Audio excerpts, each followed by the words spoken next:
बाप गेल्यावरती कळेल कुंकवाचे मोल, मुलांना कळून येईल काय होता बापाचा रोल. आई समजा रुक्मिणी माता, बापात विठ्ठल पहावा.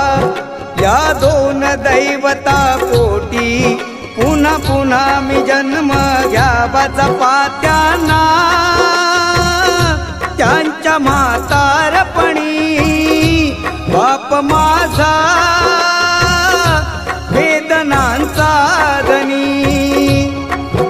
आई मायेचा सागर ही सत्य आहे कहाणी, पण दुर्लक्षित बापाच्या या व्यथा कुणी तरी जाणी. बाप नसतो